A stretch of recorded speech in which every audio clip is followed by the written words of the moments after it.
Okay, good morning. I'm Doug Kutas, and I've had the pleasure of serving as the chair of the board of Hearth Inc. for the past 4 years. I also have the absolute pleasure of saying my time as chair ends in about 5 minutes. If I don't talk too long. There have been many highlights and challenges during these 4 years. When I started as chair, we were still meeting virtually as we all slowly emerged from the pandemic, which had also caused significant turnover in Hearth's senior staff. During these 4 years, we have continued to face numerous challenges, but I firmly believe we are in a much better place than we were, thanks to many of you here today. We have received substantial support from our state and city elected officials and agency staff and leaders. We have received increased financial support from both long-term individual donors and foundation supporters. I just signed a grant form today for a $100,000 grant from the and from those new partners. We successfully completed a leadership transition, and I have had the great pleasure of working with Rhonda Peroni, our CEO and president, for the past 3 years. Rhonda's here on the screen. She's unable to drive right now.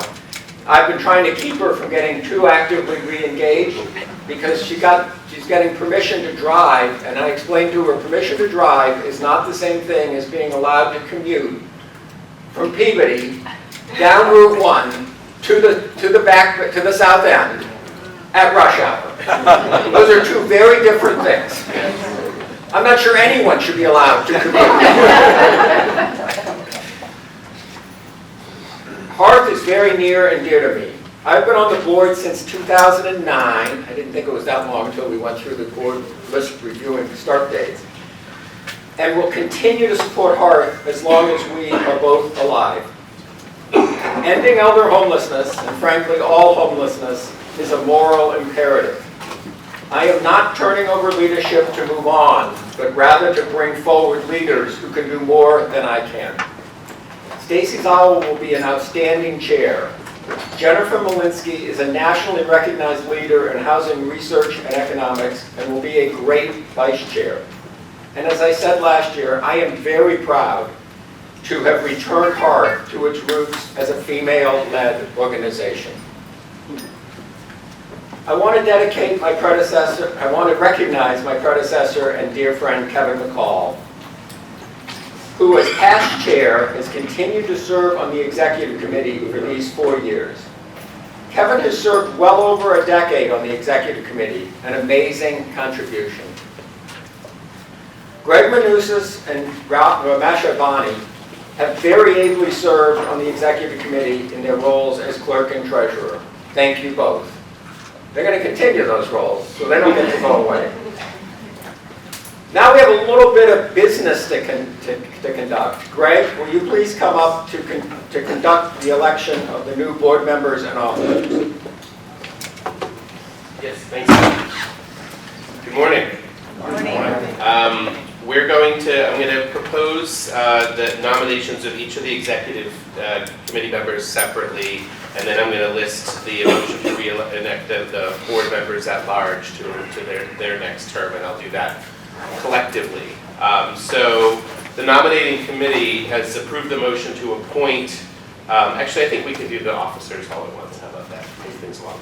Appoint the following slate of officers to the Hearth Board of Directors. And I'm going to bring this motion forward for a full board vote this morning. So Stacy Zowell, Chair, Jennifer Malinsky, Vice Chair, Ramesh Advani, Treasurer, and Greg Manousis, Clerk. For the board members present here today, do we have a motion to appoint that slate of officers for the upcoming term? So moved. Do we have a second? Any discussion? All in favor? Aye. Any opposed? Motion passes. Thank you, officers. And thank you all.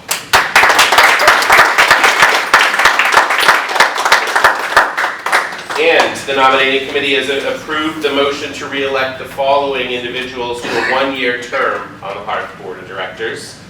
Alan Abrams, Ramesh Advani, Pranita Amara Singh, Jennifer Bottomley, Thomas Byrne, Ellen Feingold, Alvita Haynes, Greg Manusas, Kevin McCall, Mary Parker, Tanya Phillips, Doug Putas, and Stacy Zauer. Do we have a motion to appoint that following slate of directors to an additional one-year term? We have a motion. And do we have a second? Second. And a second. All in favor? Aye. Any opposed? The motion carries. Thank you, directors. That was easy. Thank you, Greg. Before we move on to the finance report, I want to thank 3 board members who are leaving the board. Rebecca Brown is a leading researcher who has continued to serve for several years after her career took her away from Boston. As we move back towards much more in-person meetings, it becomes very difficult for someone to serve from Pennsylvania, I believe she's now in. She's moved to various places, but Bob Wadsworth, who served as the chair before Kevin and has been a board member for nearly 2 decades. Bob is going to continue on our to-be-formed Board of Advisors, but is asked to not continue to serve on the board. And finally, Mary Parker, whose involvement goes back almost to the founding, first as our real estate attorney on our very first project, and then longtime board member and chair of the board, and after a little sabbatical, a return to the board and chair of the CEO Search Committee in 2023. Bob and Mary have been a part of Hearth throughout my entire board service. I will deeply miss them on the board, but they have assured me they aren't going away, just transitioning how they will be engaged and support Hearth. Thank you, Rebecca, Bob, and Mary. Now I'd like Ramesh to come up to open the finance section of the meeting. Ramesh Advani, our treasurer.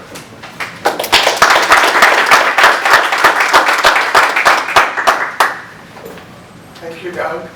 I'm not going to take up all the time, which I'm really going to give it over to Andrew Cole, who's been our Vice President of Finance for almost 2 years. And I have to tell you that whatever you get out of this, I know I'm speaking to the choir here, all of you, everything all of you do, whether you're within the organization of Hearth or you are outside or you're on the board, you really care about homelessness and you care about seniors. And that's the reason why I've been involved with Hearth. I will share some good news and a little bit of bad news. It's sort of a mixed bag. We are really on the right track financially. I always tell people, because I've been involved with the for-profit and non-profit world for too long now, whether you're for-profit and you pay taxes or you're not for-profit, you always have to have more money coming in than going out. You don't have to be a math genius. And that applies especially to organizations like Hearth, who are really in the business of providing human services. And human services are provided by humans. Maybe someday AI will do more, but there will always be a human hand in there. And costs related to humans, either they may stay flat for a while, but they always go up. And the problem is the money that we generate from our services is not always enough. So we are subject to, up and down, money coming in or not coming in through foundations and grants and everything. So we are on the right track. Our funds are coming in. We now have a much better functioning development organization, and Matt is doing a great job. He's also trying to help people come and sit down here. But we're not out of the woods. And when Andrew goes over the numbers, you'll see our numbers at the bottom line are negative, but they're way less negative than they were in 2024. And I'm really hopeful. We have set a budget that we are going to be even less negative in 2026, but I'm hoping by 2027, 2028, we'll be generating funds from our nonprofit activity, not just from all our properties, because the properties are being managed very well by Peabody. And I hope if we can put money aside in the kitty for future use, I think that's when I'll feel really good about it. But we're on the right track, and so if I may introduce Andrew to go over the numbers with all of you. Thank you.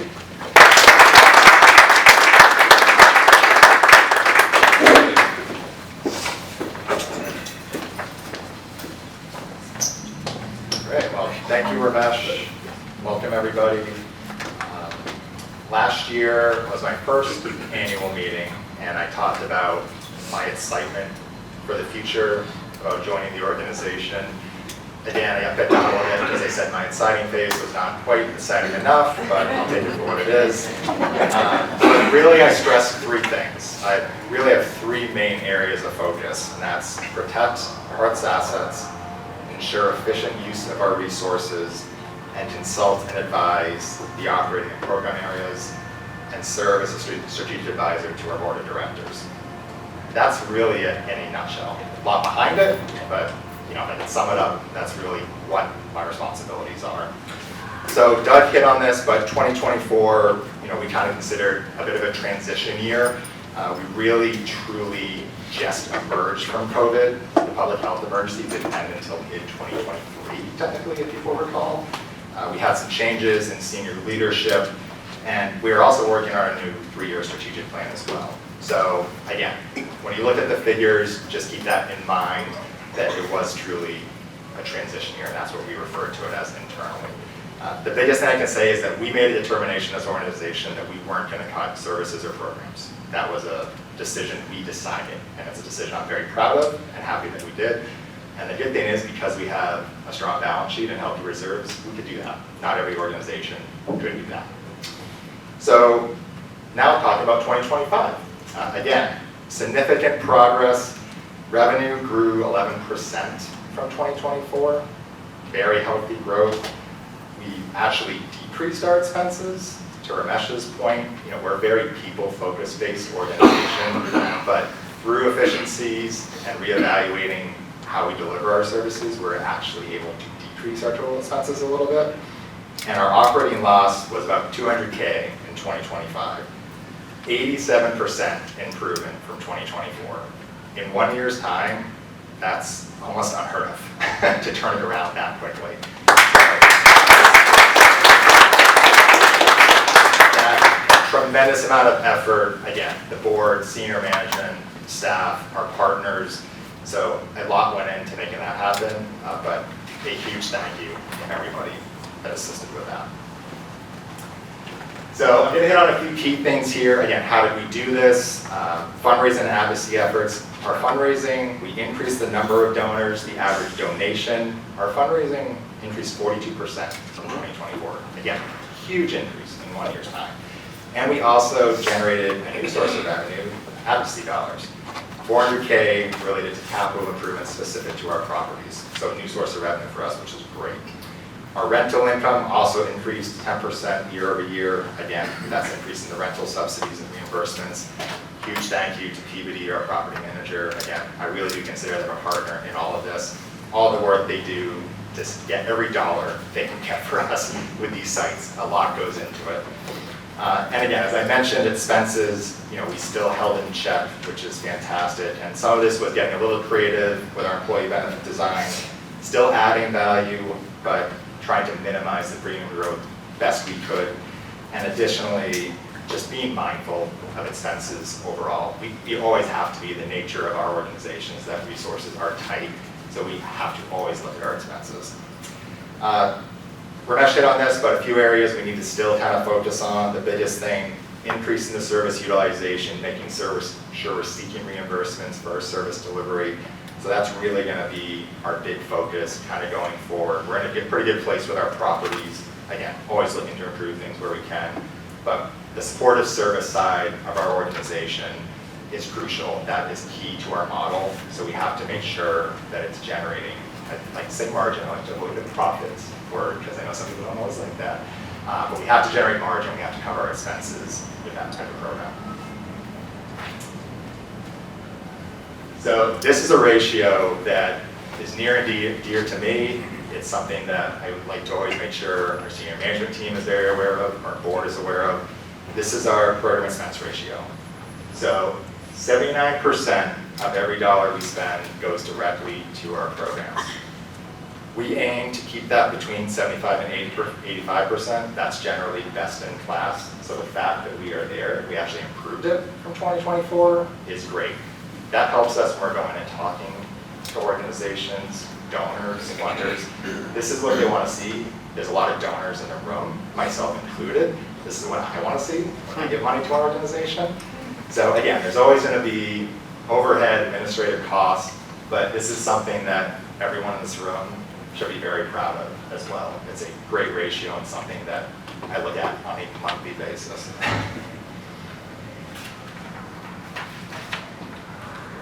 And to sum up, again, I kind of hit on this, but the key reason we've been able to operate at a deficit the last couple of years is because we have a healthy balance sheet.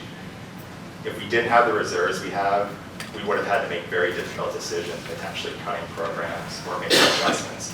We didn't have to make those decisions. We obviously can't run the deficit long term and forever, but the fact that we had a healthy balance sheet, we were a healthy organization financially, we could make that decision. That's why you have reserves and you want reserves. So overall, the biggest thing I would say to kind of pick out of this slide or these numbers is look at our current assets and our current liabilities. So our current ratio, that's a measure of liquidity. That's making sure we can cover the expenses tomorrow with what we have on hand. It's over 3%. Again, best in class. We are well suited to handle our current liabilities, which is huge. We're a little unique in the sense that we're affordable housing properties. We have a lot of contingent debt that we technically don't have to pay as long as we keep the properties affordable and in the way that they were created. So that's why you see that big long-term debt number, but the real thing to focus on this is that current asset, current liability number, because that's a true measure of our liquidity. So as we look to the future, again, uncertainty is prevalent. Doug talked about this. It's in our impact report when Mesh talked about this. But there's really three things we can do. Number one, continue to advocate. That's the most important thing. Our model works. We've proven it. We've shown it. When there's discussions on homelessness, we should be in the room. And if we're not, people there should be saying, where is Hearth? Why is Hearth not in this room? We need to embrace technology where it makes sense. Again, a lot of talk of AI. I get it, it's scary, it's new. We're a people-based organization. AI is not going to replace people, not in a lifetime for what we do, but we need to utilize it so that we can take some of the administrative burden off of our staff so they can focus more on our clients, on our residents. That's where AI and technology is going to help our organization. And again, we have to continue to grow our partnerships. We cannot do this alone. It's the reality. We have to have partners in the community, organizations like ours. And again, increased service utilization for both our residents and our clients is the biggest thing. So with that said, I have the pleasure of introducing our new chairwoman, Stacey.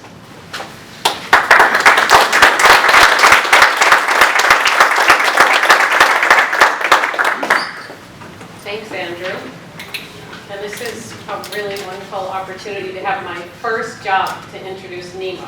What a treat and a great memory I'll have when I tell my grandkids about this opportunity I have. Anyway, welcome to all of you, and I'm very excited to be here in my new role as chair. I would like to introduce Nemo Hashi. She is running the organization in, well, Rhonda's doing Rhonda, but Nemo's actually the person, she's running Nemo. And Nemo's running everyone else. So thank you, Nemo, for standing up for taking that project on at this time of need. Nemo Hashi is our Hearth Director of Supportive Housing and Behavioral Health.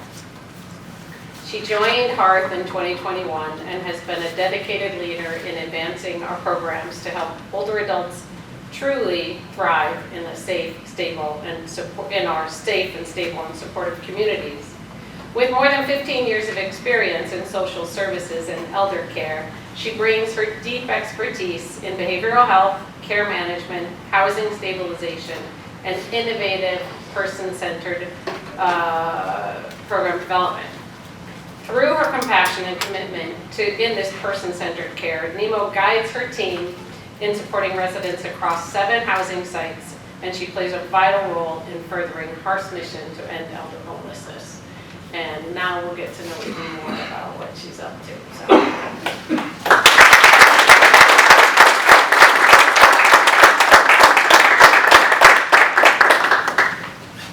Good morning, everybody. Thank you, Stacey.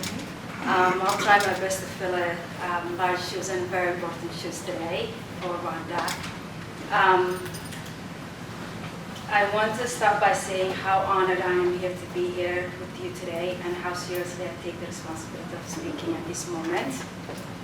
I am stepping in for Rhonda, and while I can't replace her voice, what I can do is bring you closer to the day-to-day reality of the work, the residents, the relationships, and what actually it looks like to support older adults moving from homelessness into housing and stability.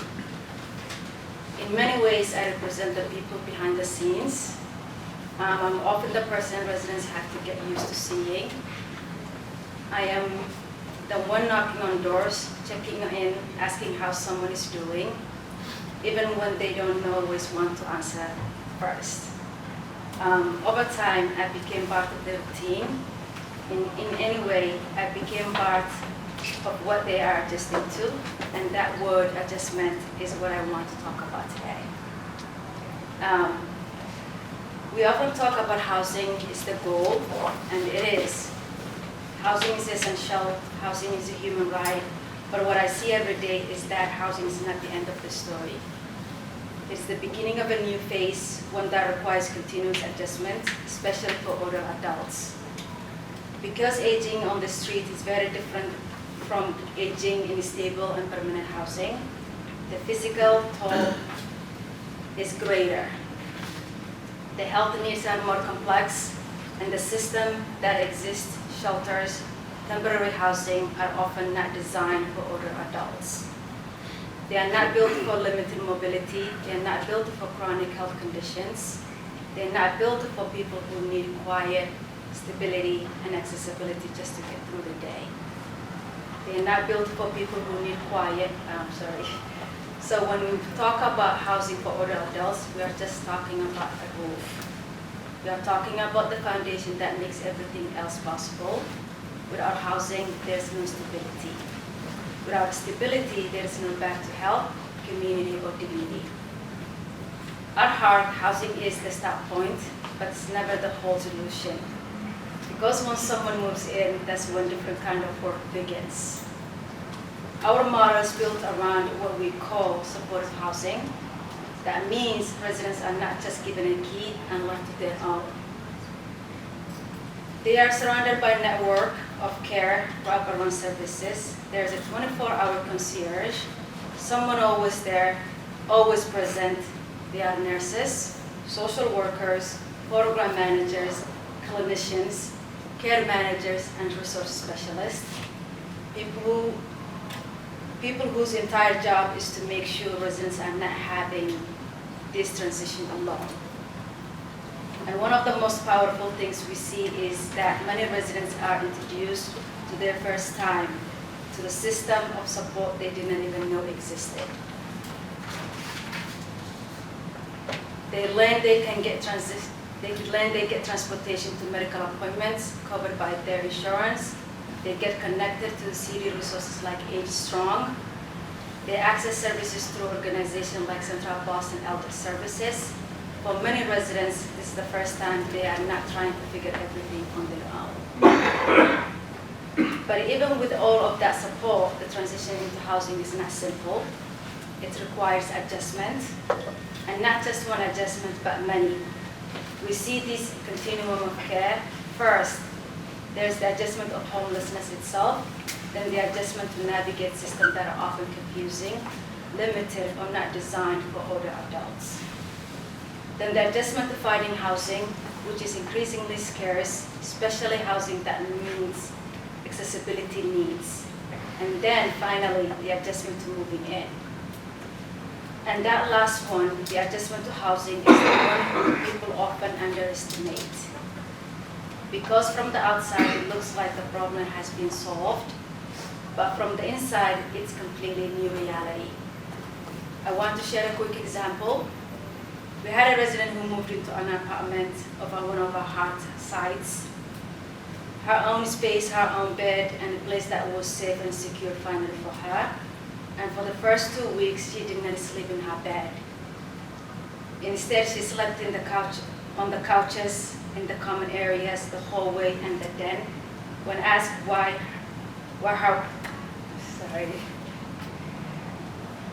When asked why, she told us, "My bed is too soft."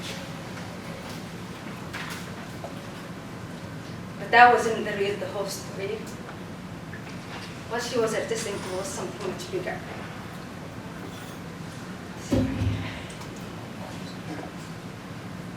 She was adjusting to quiet, adjusting to safety, she was adjusting to being alone in a space that was hers.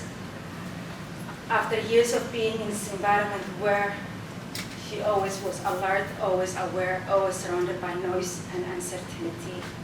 So the couch felt familiar, the open space felt safer than a closed room, and that was the adjustment it looks like. It's not always obvious, it's not always logical, it's real. As staff, we always have to adjust constantly. In my role as a clinician, which I'm proud of it, one of the most important things I have learned is that you can't take what you see as a face value. There's almost always something underneath, a behavior, a hesitation, a pattern. It's always connected to something deeper. And our job is to meet people where they are. That means adjusting how we engage, how we communicate, adjusting to support looks like for each individual. And most importantly, it means building trust and rapport with them. Because trust is not immediate, it takes time. But once there is, but once it's there, anything changes. Everything changes, I mean. We often see residents go from avoiding interactions to stopping by regularly checking in, asking questions, engaging with staff and services. And at that point, we don't have to go find them anymore, they come to us. And that's a proud moment for any social service provider. But this idea of continuous adjustment doesn't stop with residents or staff, it extends to the system we operate in. Right now, we are seeing changes in healthcare coverage, particularly with mass health and other insurance structures that are impacted the services residents rely on. In some cases, services are reduced or removed altogether, and that creates gaps that organizations like Hearth have to step in and fill. And at that time, the need is growing, the population is aging, housing is becoming more expensive, accessible units are limited, and the complexity of residents' needs continues to increase.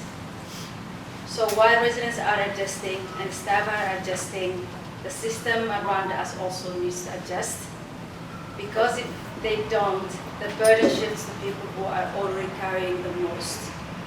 And that brings me to everyone in this room, because you are part of this continuum as well.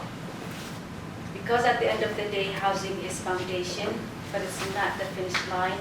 Stability is built over time, through relations, through trust, through system that works. And the community that's willing to continue adjusting again and again to make sure that no one is left behind. Thank you for being part of the work, and thank you for continuing to stand with Hearth and the residents we serve.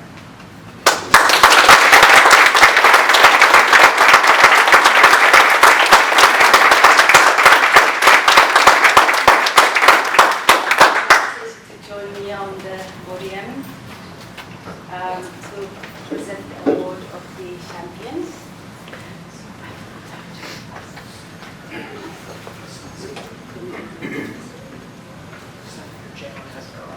Okay, so let's start with Stanley. I can, or you have it. Yes.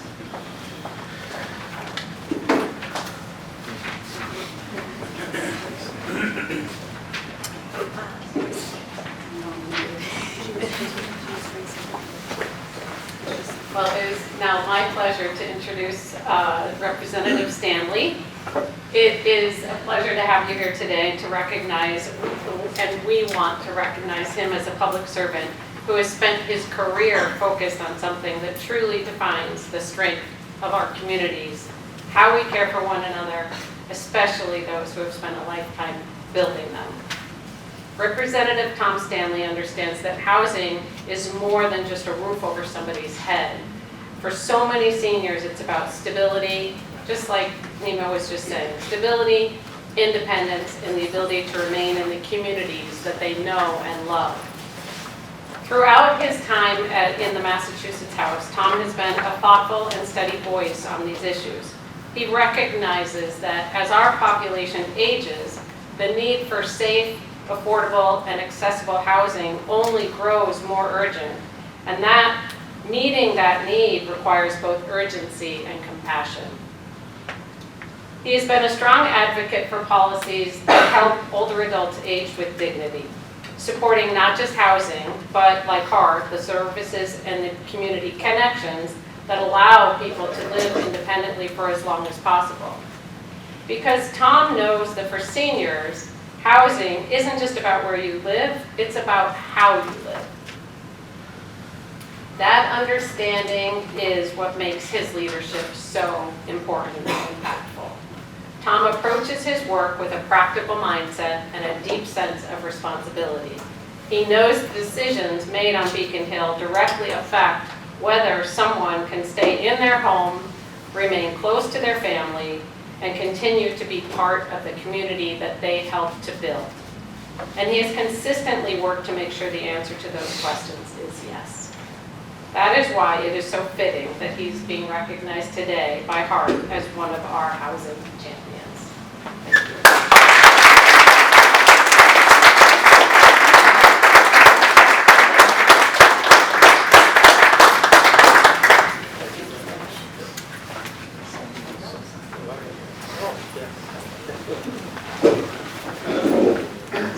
Good morning, everyone.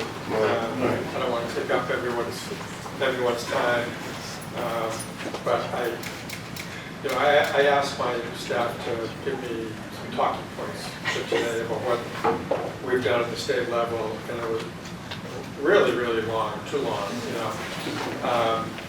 but it's not enough. And fill in the gaps. We rely on folks like you, nonprofits that are well-run, and the donors. We can't end homelessness without all of your help. And I found myself, my mind drifting off, thinking about another problem that we've just become aware of, and regarding a nonprofit. And I'm struck with if the point that young gentleman made, you always have to have more money coming in than what you're spending. And so it's basic, makes perfect sense, but it's so important. It's important for a lot of reasons, providing the services and the trust of the community. So I applaud all of you. I've become familiar with this organization over the last few years, and I'm really impressed. And I just want to say, it's nice. I love getting awards, I have to say. The pat on the back really works. But I also know nothing gets done without everyone involved. And on Beacon Hill, particularly, you can put it into 3 categories: the legislative branch, staff, legislators, administration, but most importantly, the advocates and lobbyists on that side. We all work together to draft good policy and be open with each other and honest about what's happening. And that's the only way that we can make positive progress. So thank you very much. It's truly an honor to be here today to recognize a leader whose career has been defined by one simple but powerful principle, that how we care for people, especially as they age, says everything about who we are as a Commonwealth. Senator Jehlen has spent her years in public service making sure that Massachusetts lives up to that standard. Public service is not always easy. It requires persistence, patience, and the ability to keep pushing forward. Often on behalf of people who don't always have the loudest voice in the room, and for decades, Pat has done exactly that. With integrity, compassion, and unwavering commitment to doing what's right. As a state senator, she has been thoughtful, principled leader, but her impact as a chair of the Committee on Aging and Independence is where her legacy perhaps most deeply felt. In that role, Senator Jehlen has been one of the Commonwealth's strongest champions for older adults, working to ensure that aging is not something to be feared, but something to be supported with dignity. Independence and respect, she understands what so many others sometimes overlook, that for seniors, housing is not just about affordability, about stability, about safety. It's about being able to stay in communities where they reside. Their families build their lives and form their connections. It's about dignity. Senator Jehlen has made her mission to protect that dignity, whether it's advancing policies that support aging in place, strengthening access to affordable and service-enriched housing, and ensuring that seniors are not forced into impossible choices between housing, health care, and basic needs. She has constantly been out front asking the hard questions and pushing the real solutions. She knows that independence doesn't happen by accident. It happens because people like her fight to make sure the right systems are in place. And that is exactly why it's so fitting that she's being recognized today as one of Hearth's housing champions. Hearth's work providing safe, stable, and supportive housing for older adults reflects the every values that Senator Jehlen has spent her career advancing.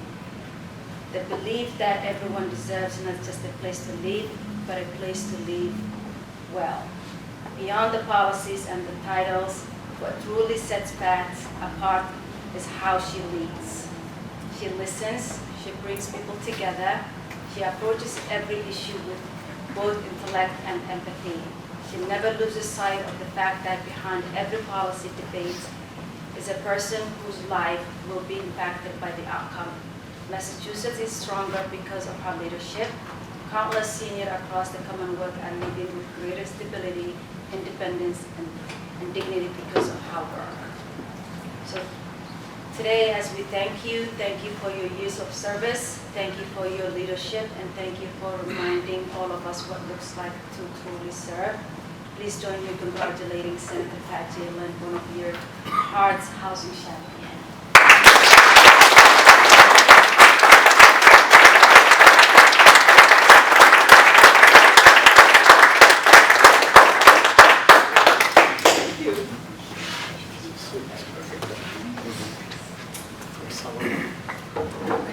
I am really happy to be here. I'm really sorry to be late. My prediction of when I would get here got late.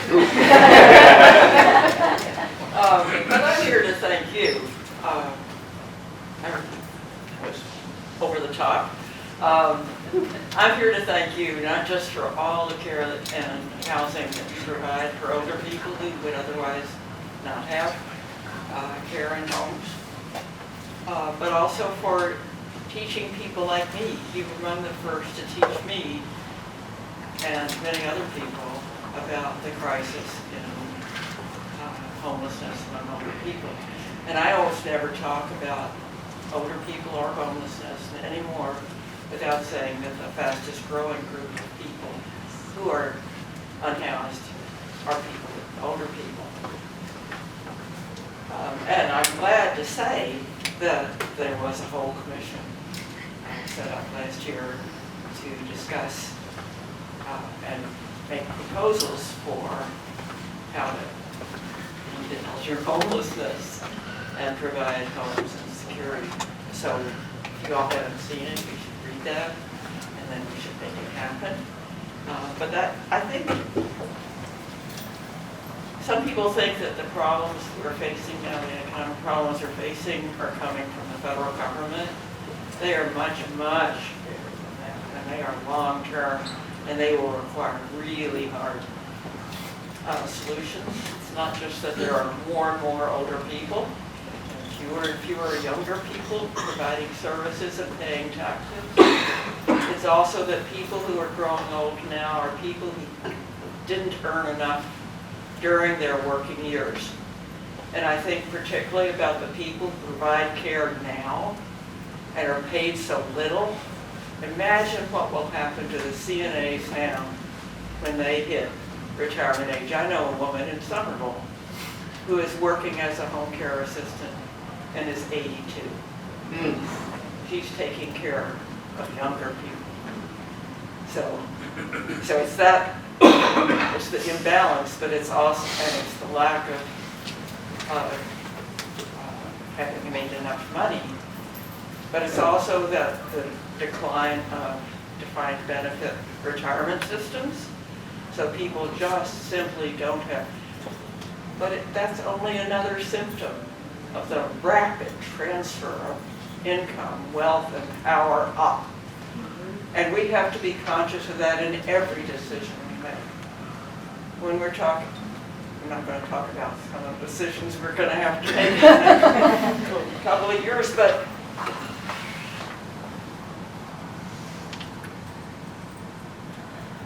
the top 1.1%, that's one out of every 1,000 people, make their share of the economy is six times as much as the bottom 50%. There's something really, really wrong here, and it's getting worse. So,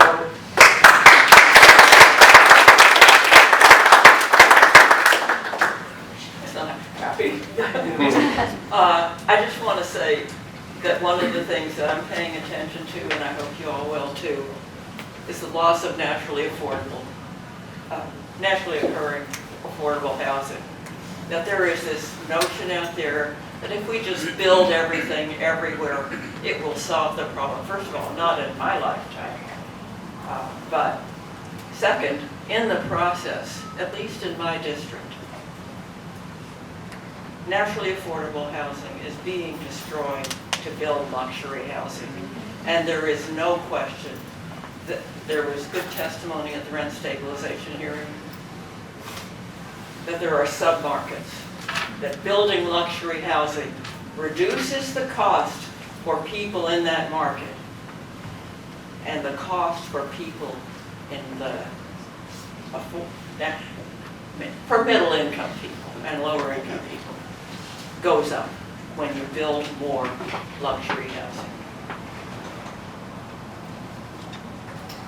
I don't know what it's going to take to change things, but I want to tell you one happy story from yesterday. I met with people who do affordable housing in Cambridge, and they said people in that neighborhood that they were working on were opposed to new senior affordable housing until they found out it was their neighbors who needed to live there, who were being displaced and were going to be either forced out of Cambridge or become unhoused.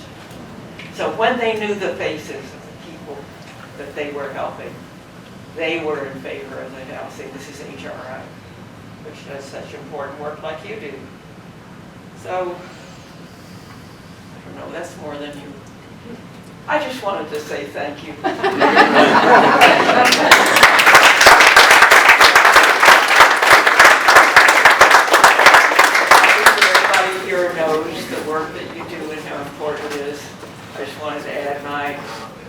appreciation.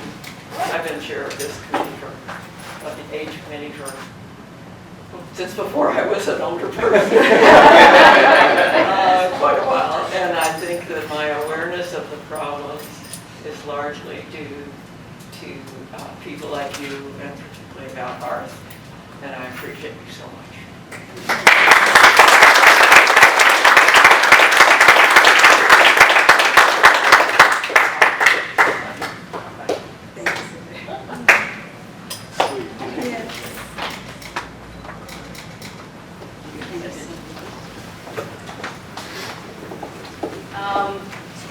I would like to introduce Dr. Latanya Wright, who is Hearth's Vice President of Outreach and Partnership and has been a dedicated leader with the organization since 2013. With more than 20 years of experience in human services, she brings deep commitment to outreach, housing, and community partnership.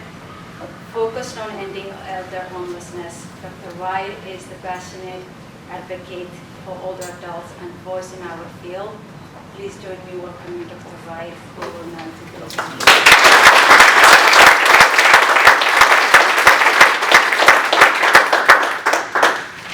Thank you, Nemo. Good morning, everyone. Good morning. I have the honor, the pleasure to introduce to some of you and to reintroduce to others the keynote speaker, Joyce Tavon, Chief Executive Officer of Massachusetts Housing and Shelter Alliance, MHSA.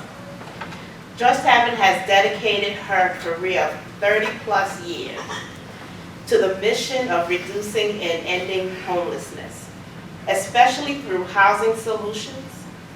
She brings a background in planning, program development, public policy, and systems change. Joyce returned to MHSA in 2018 in senior leadership and assumed the role of CEO in the spring of 2023. She previously worked at MHSA when it was first formed, leading to become a founding executive director of Homestar.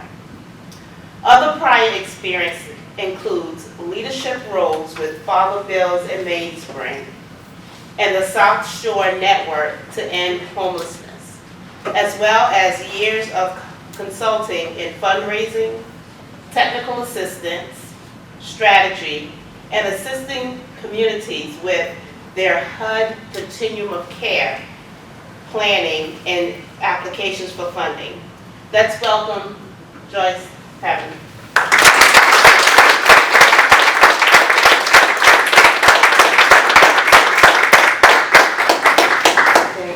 Thank you, Latanya, and gosh, it's great both to be here and to follow Nemo giving that really powerful human side of the story. My very own State Senator Pat Jehlen, kind of the systems picture, and Rep. Stanley, the perspective from the State House. So as Nemo had and Latanya have both shared a little, I'm going to try to build on this regarding first about MHSA and who we are. So as you heard, my work is, and MHSA's work is around focused on solutions to homelessness. And we are a statewide alliance and really want to emphasize that. Hearth is a key member. Proud to say Latanya is a member of our member advisory board, made up of about 15 leaders across the state.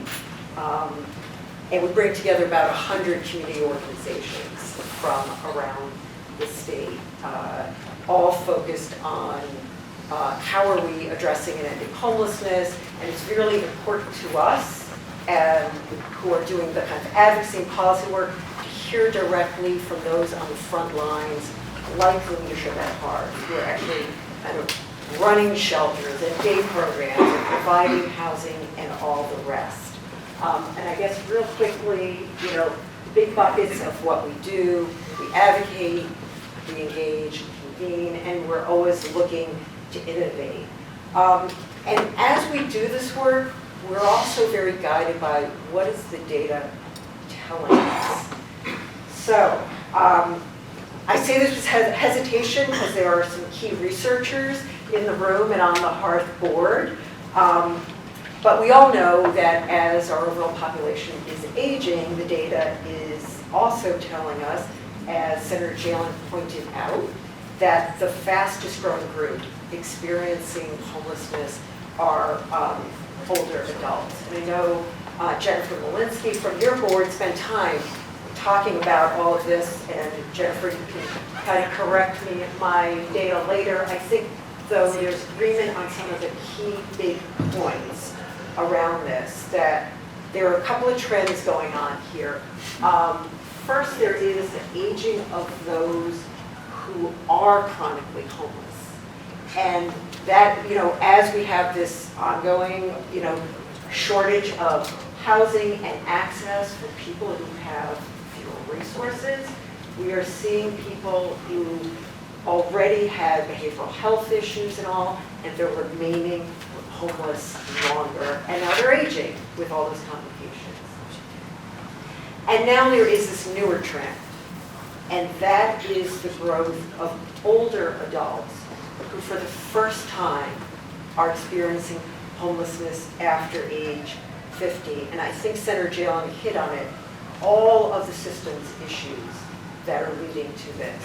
So why is it we have people who have worked their whole adult lives, often home health aides and all the other work that is so vital to our society, and now what happens, death or divorce, spouse, loss of a job, or simply now they're on fixed incomes and they're trying to survive in a market where housing is becoming more and more expensive. And so we are seeing a group of people who we had not seen before, who are showing up at homeless shelters or quietly in their cars. I don't need to tell you this, the staff at Hearth can tell you, I'm sure, the phone calls they're getting all the time about this group. There's a third group I also want to flag. So all of this comes from the national report that was done a few years ago when we had a very different administration in Washington that was pulling together and looking at the data. And they flagged as well that what we are seeing is the aging of adults in what we all know to be supportive housing, deeply affordable housing with those wraparound services, which is what Hearth provides. So we're seeing that not only in housing operated by places like Hearth that set out to do this very important work, we're seeing it across the board in supportive housing. So across our state, we have kind of roughly 10,000 units of what we consider supportive housing for those who had once been homeless, particularly have other disabilities. And within that, because in a moment I'm going to, if you don't mind, just go back for 1 second. You'll see in the lower right, just want to flag, so I'm going to talk about this just a little bit more. What we've known as the HUD Continuum of Care's key federal resource that has for years funded a lot of our supportive housing. And I'll come back to this. Really rough data that has come from all of the providers across the state suggests a pretty significant number of the people, the percentage of those in that housing are older adults. So I'll come back to that in a moment. So what the next slide is showing you is a little about a crisis we have right now that has been brought to us by our administration in Washington. This is not caused by any cut by Congress. The funding is there. It is caused by a shift, I guess an ideological shift, in where this administration wants to focus resources. So I'll tell you what this means in a minute, but for 25 years, there was bipartisan support that our federal housing agency, HUD, Housing Urban Development, should use the resources within its kind of homeless response arm. And inadequate those resources were. But there was agreement that HUD is a federal housing agency, the dollars should go towards housing.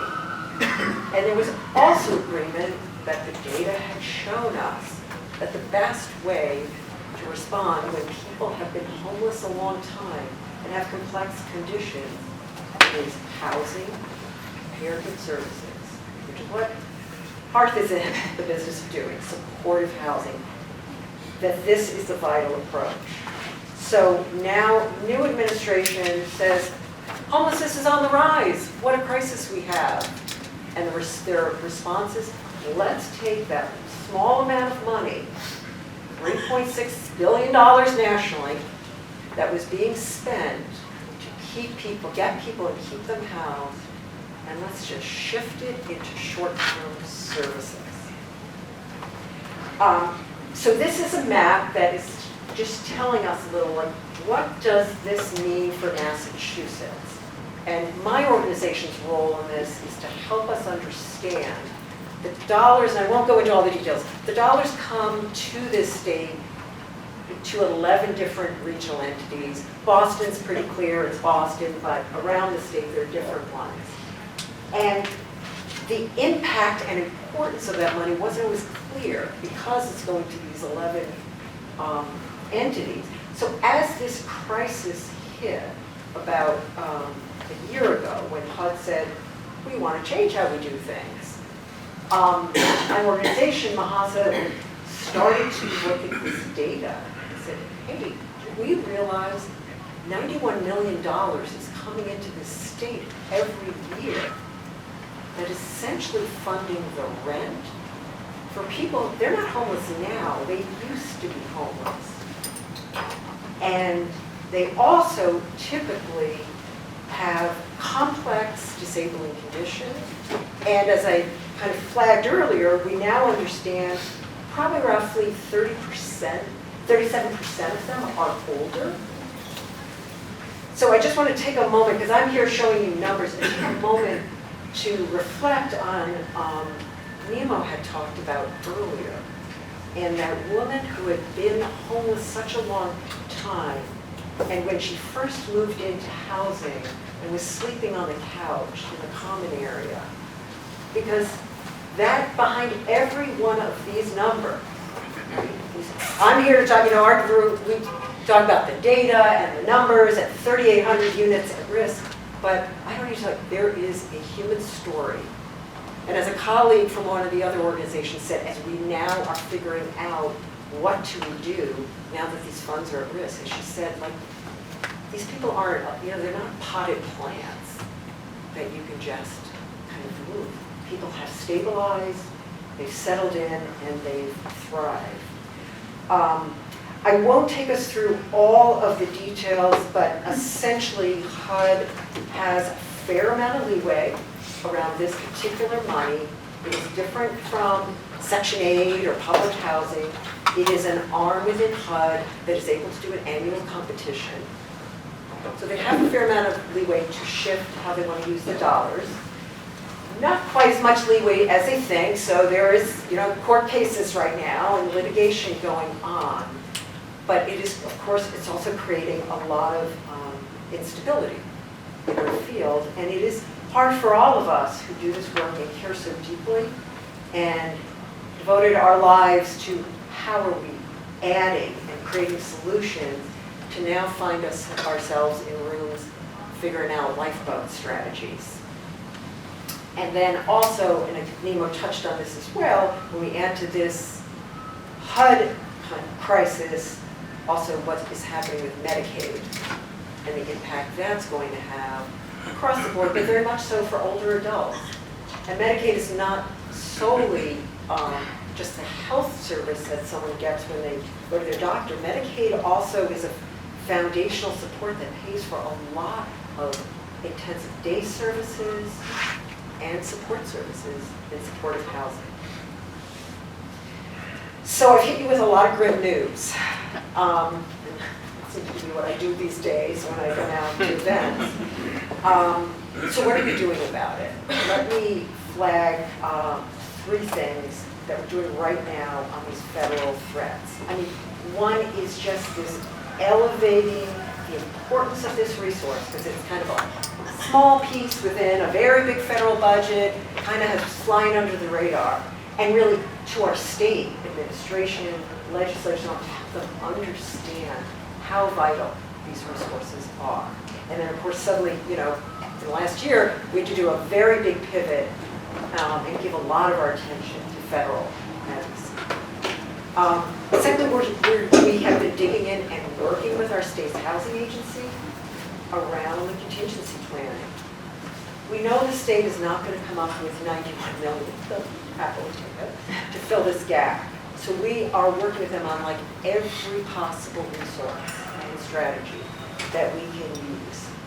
And then third, we are also at the same time tracking what are the changes and impact of Medicaid for people who are experiencing homelessness and those in supportive housing. And thinking about, as an alliance, how we need to train folks in our sector to understand this and make sure we hold on to these vital resources. An additional comment, though, about how all of this intersects with older adults. I mean, we see it in the percentages I flagged, that a lot of older adults are in this housing.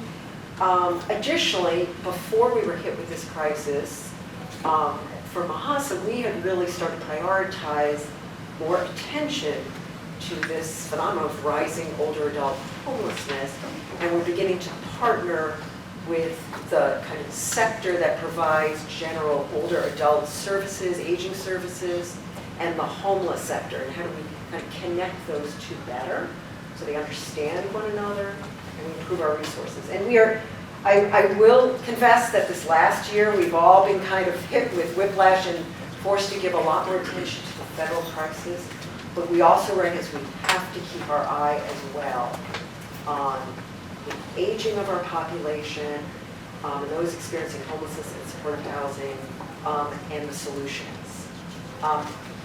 So a final message, we should give you some hope and call to action. I think it's, at this time, it is now more important than ever that we're working together, that we're working in partnership. It's going to be, I think, at the local and state level that we're going to be continuing to look for both the immediate, how we get out of this crisis, and where can we start to do some things differently, and reimagine how we are going to fund housing and services and solutions. And I urge all of you, continue to support Hearth. You know, they're an important partner in this work, and continue to stay engaged, because we're all going to need to take part in moving this forward and not letting the folks in Washington define this for us. So, thank you.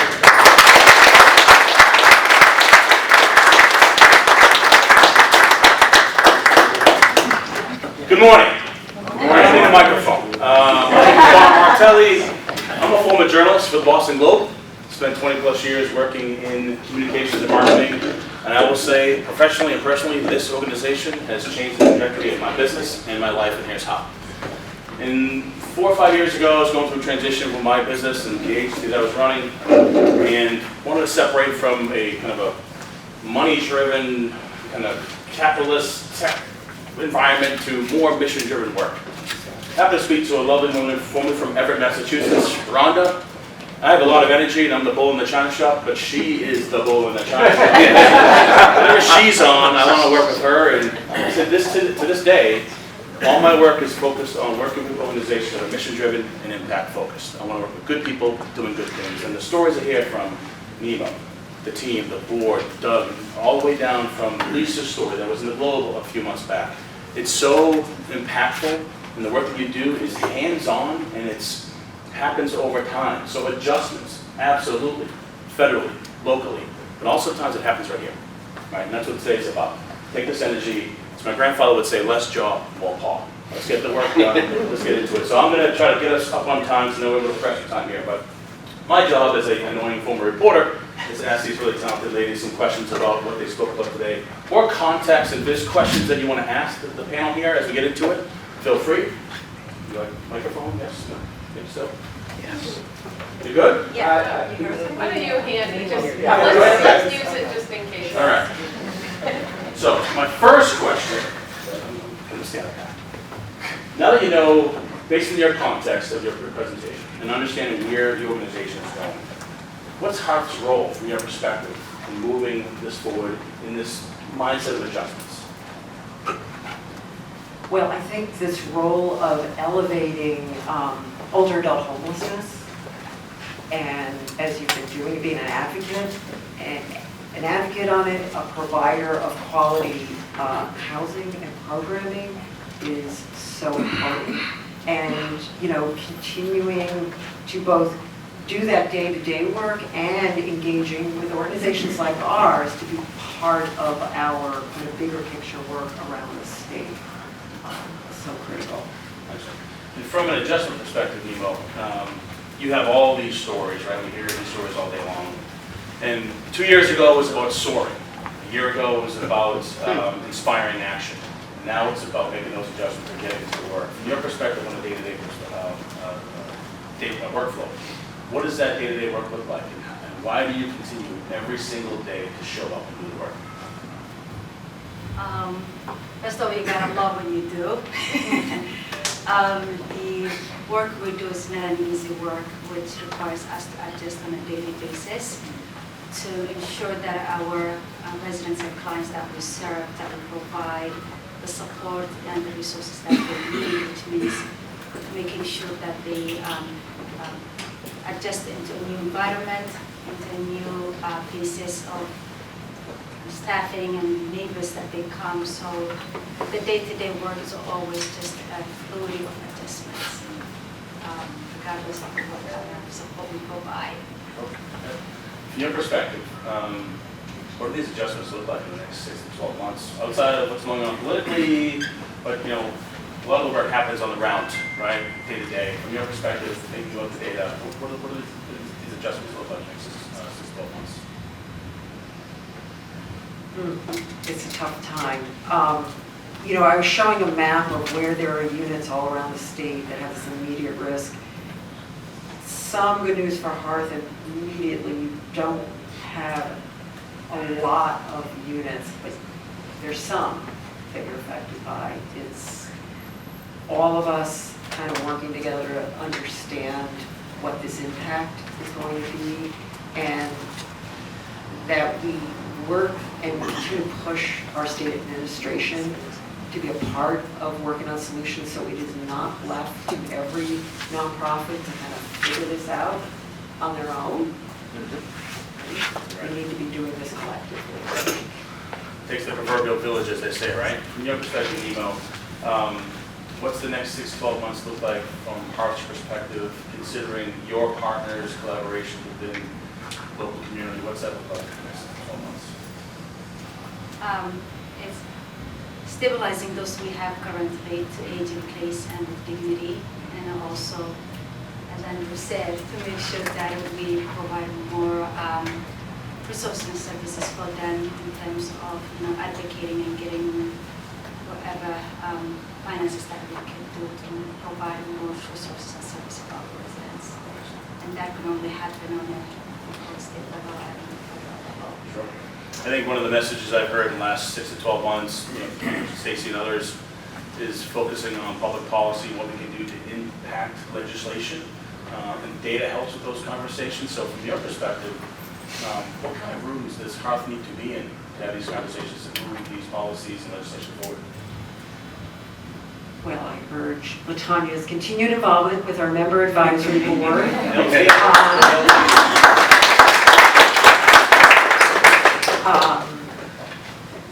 And we hope to be bringing more people into the contingency planning that's going on in the state.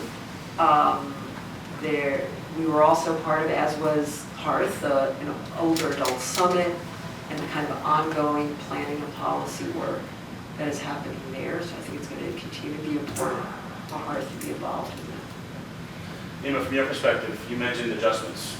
We've been here for a little bit. What is Hearth's story coming to today? Since from day one when you started with Hearth to today, how has Hearth adjusted to what's going on within the world, locally, within the Fed level, from your perspective, your lens? So there's a daily crisis that is invisible to those who are not doing the work.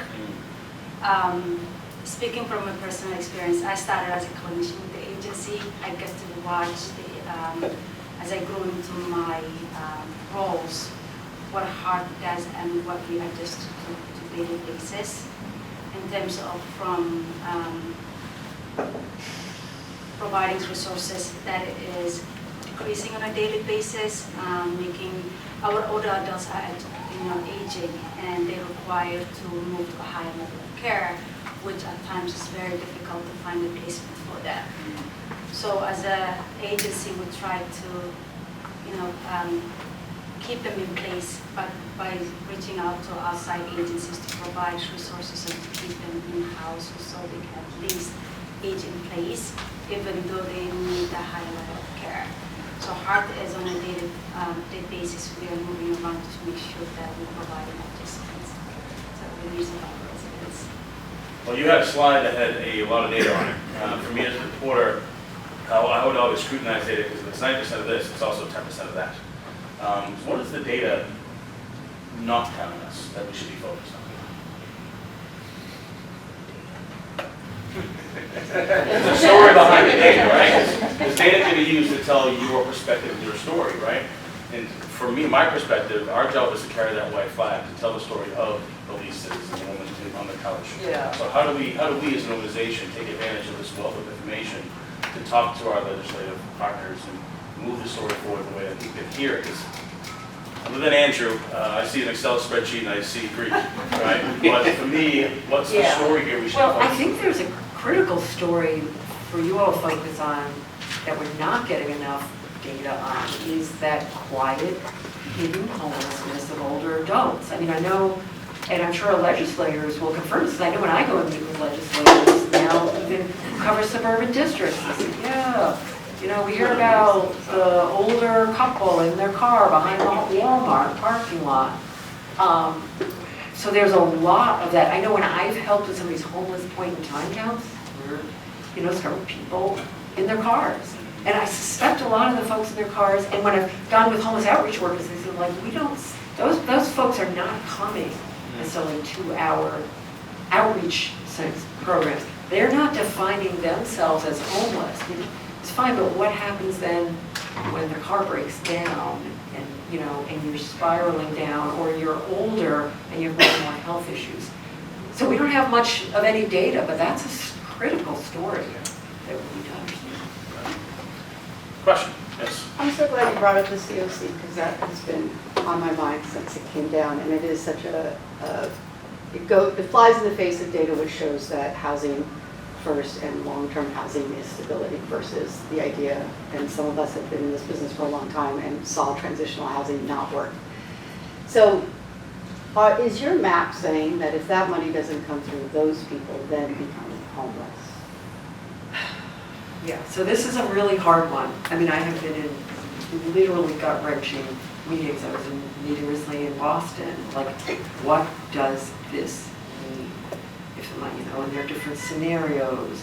Will we get 30% of the possible money, or will we not? And this, I didn't go into all this is called the HUD Continuum Care Funding. And how do you plan when we know we're not getting 100%? That there's no scenario that has us getting 100%. And I won't get into all the details. I'm happy to talk to people offline about it. But HUD has a lot of leeway. We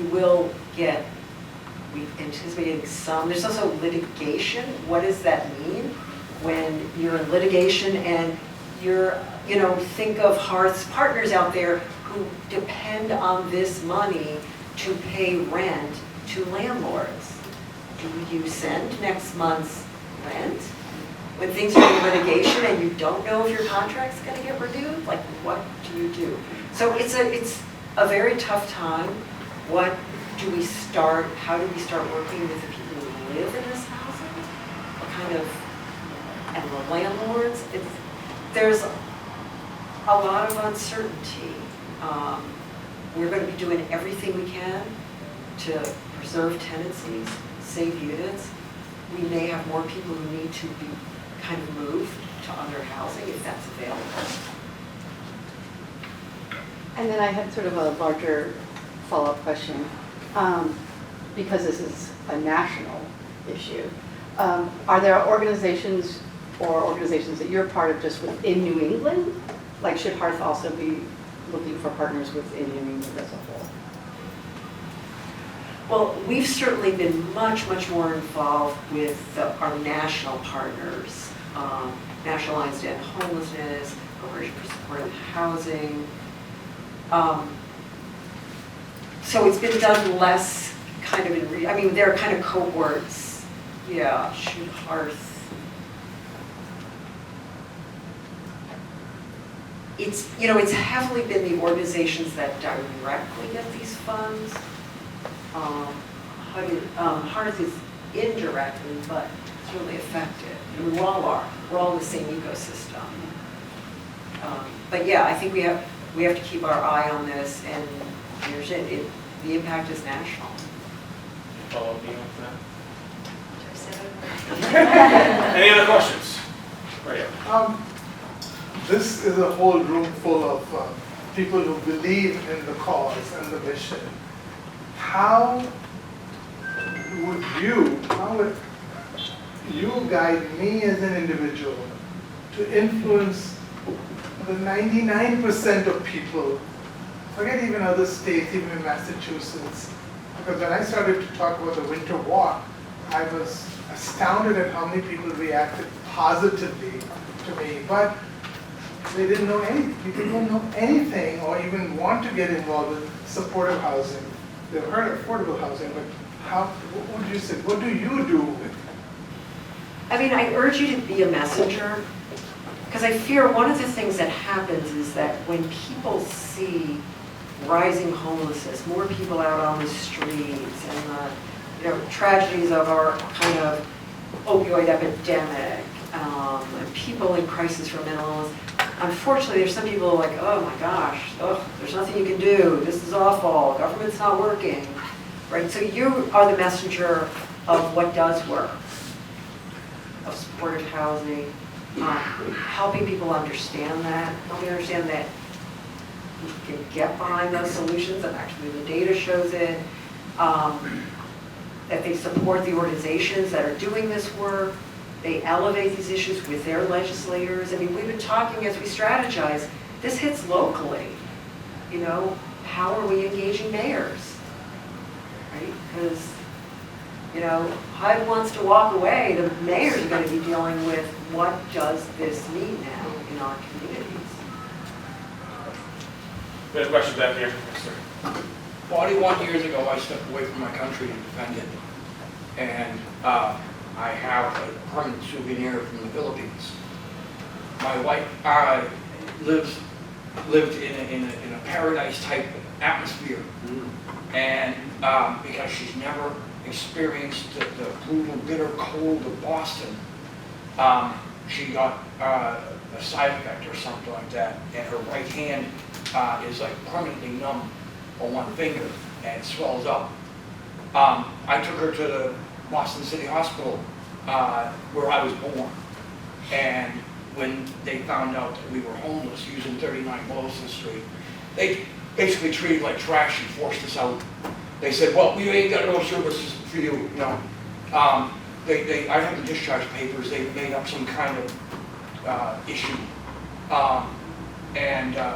If I try to apply for a money position, like in a bank, or if I try to apply for a position at the newspaper, which I used to hawk and sell 18, 20 something years ago. Nice. I would be vetted, and I would be background checked, and I would have routine inspections. Do you have any way of doing those type of routine inspections, such as like the undercover boss type thing, setting and looking at the treatment of the homeless Both my wife and I have our Mass Health. My wife is having a difficulty getting her Mass State ID.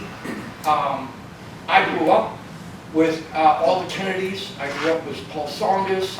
I grew up with Chip O'Neill, and a couple other heads of city transportation urged me to run for governor. Instead, I stepped out and raised my hand. And I'm wondering, is there any place that my wife could go, being a foreigner, a permanent resident, but still a foreigner, that she could get top good medical care and assistance with things where they fall through the cracks? I can't stay at the veteran shelter because I'm married. Is there any place, not just Boston, Malden, Everett, Revere, is there any place that my wife and I can go while I'm waiting? My vax voucher came through, and I'm just starting to get heads up on public housing. And my wife doesn't know the city, she doesn't know Boston. I'm just looking for contact people, such as this young lady over here, to kind of guide me around, because I've been away from my birth city for so long. Can I share one? Because you're a veteran, there are certain housing authorities that have a higher priority. Cambridge would be one of them.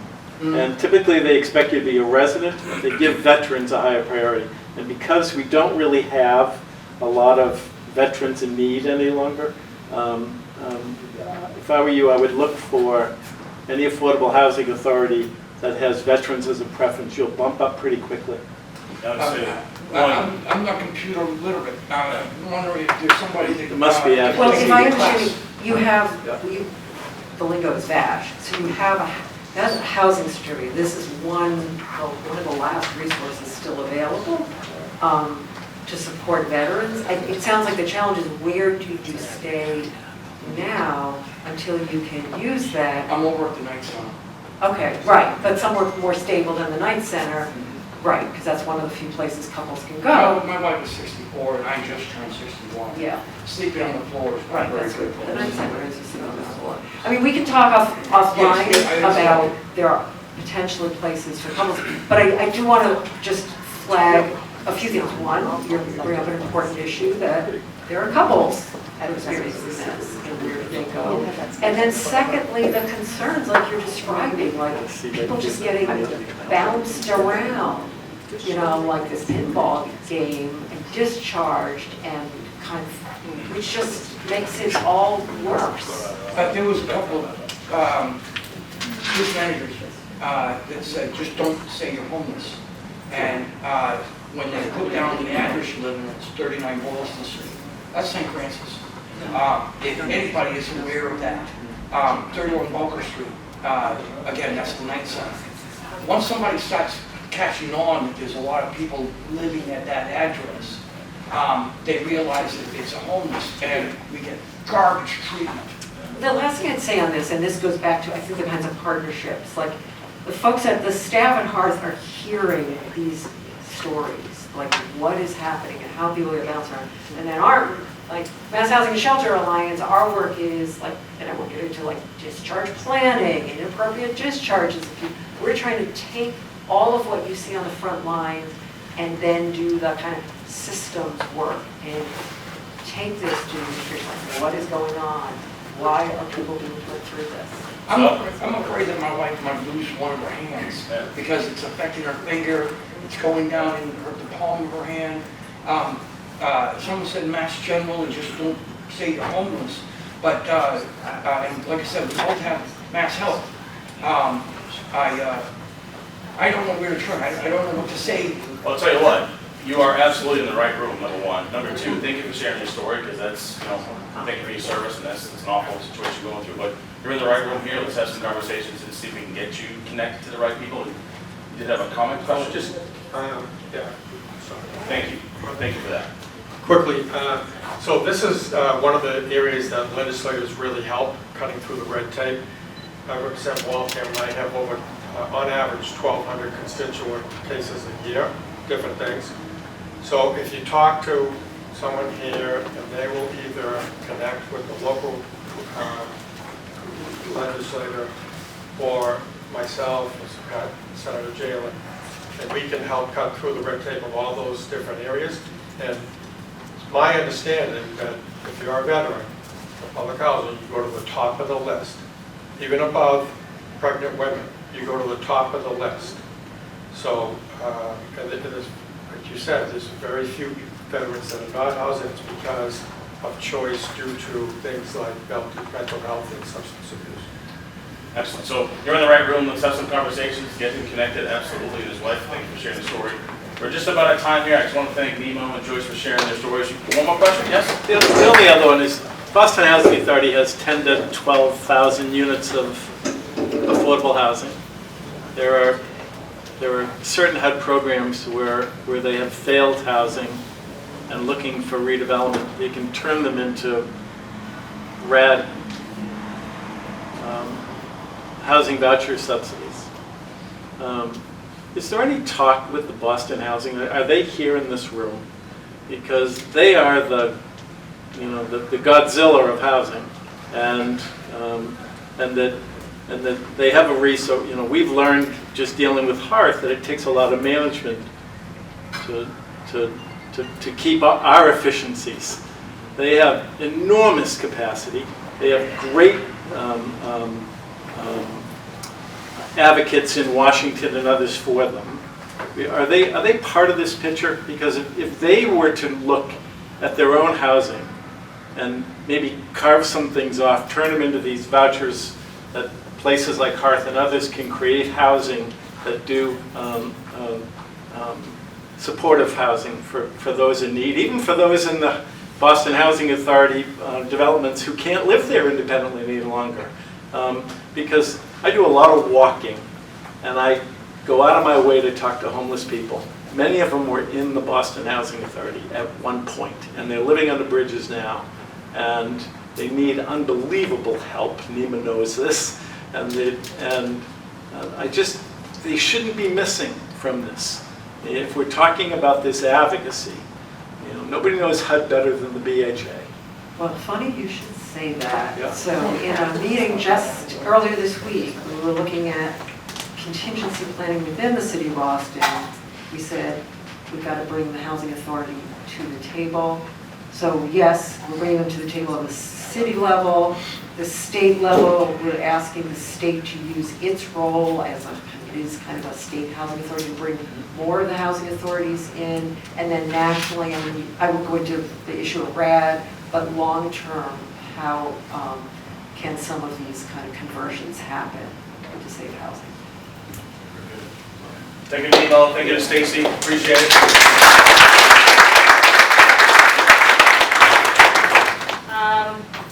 So this year's Don Matchett Employee Award goes to one of Hearth's supportive housing staff.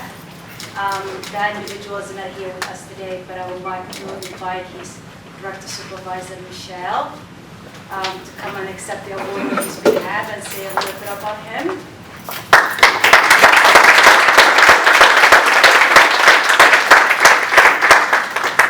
Nemo and all the guests, and I'm fairly new to Hearth in this community, and I've had the distinct pleasure of being Howard's supervisor for the last 6 months.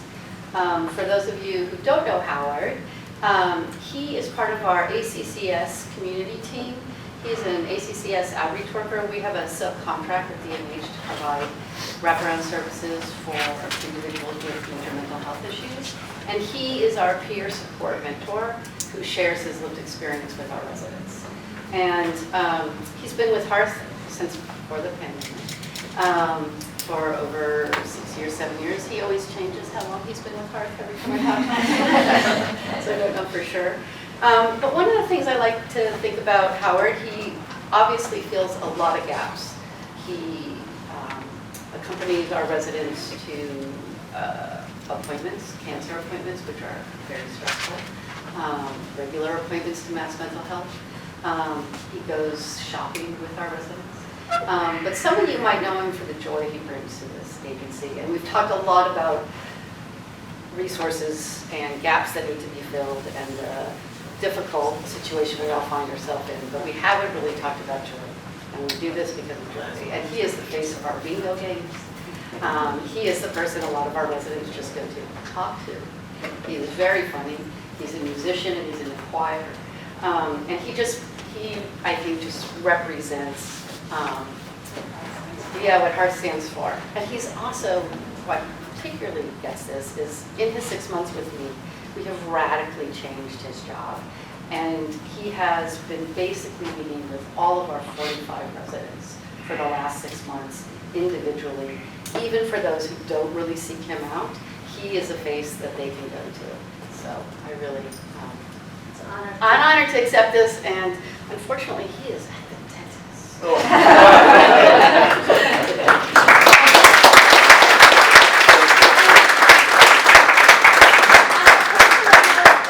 If we're talking about joy, I am so honored to be in the same room as our senator, who my children were a graduate of your circus program, and they both know how to stilt because of you and your family.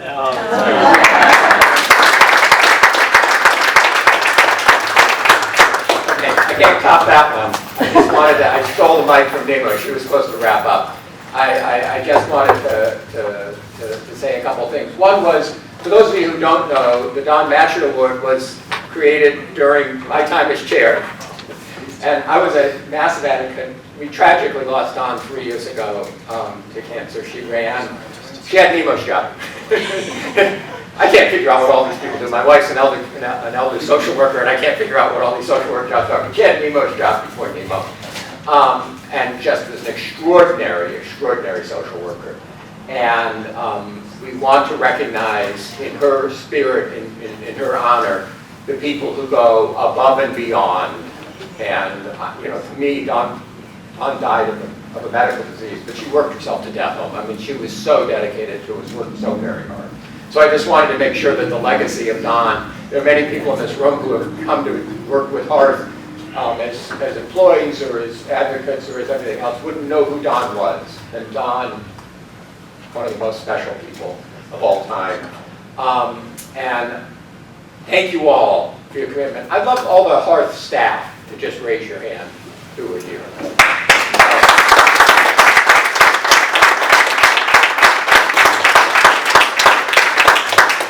Thank you for what you do for us. One of the things I worked on as chair, I worked on before chair, was to try to get to a more livable wage for our staff. And, we had that policy discussion. I hate to say this, but the way I made my money was in real estate investment, business, research and real estate investment. And I went on the road and talked all the time about stuff. You can see I like to talk. I have one story that I ended up telling, and I've been telling it for 10 years. I live in Wellesley. I've lived in Wellesley since 1984. I have lived for free, my wife and I have lived for free in Wellesley since 1984. And I say that because our house is worth more than everything we have spent on housing in Wellesley in 42 years. People say it's too expensive to live in Wellesley. It is. It's ridiculously expensive. But all of us who live there are living for free. Our houses keep appreciating more than it costs us each year to live in them. If I had instead rented in Cambridge with all the money I made, I would be housing uncertain. I'd be fine, I think. I had a very good career, but I would be struggling to afford the apartment I want to live in. It's a tragedy. It's a tragedy, and this is what's driving me, when Joyce, thank you for pointing it out. If you retired in Boston 10 years ago with enough money to live as a renter, you don't have enough money to live as a renter anymore. It's true. We have to figure this out. We have to solve this because it's just going to keep compounding and getting worse and worse. This rent thing has just gone crazy. So, I'm trying to be uplifting, but also this is what we have to do. And stole the mic for the last minute. Thank you all for being here. Thank you for the legislators who do what you do, for the advocates who do what you do, for all of the board members who serve so well and so hard, and for all of you staff. We're going to keep trying to get you paid, whatever we can get you paid, but we know you're not, none of you are doing this for the money. You're doing it for your commitment. It's our job as the board to try to at least make it that you can get paid a living wage. We're going to keep trying to do that, but thank you so much for everything you do for Hearth. Thank you all for being here.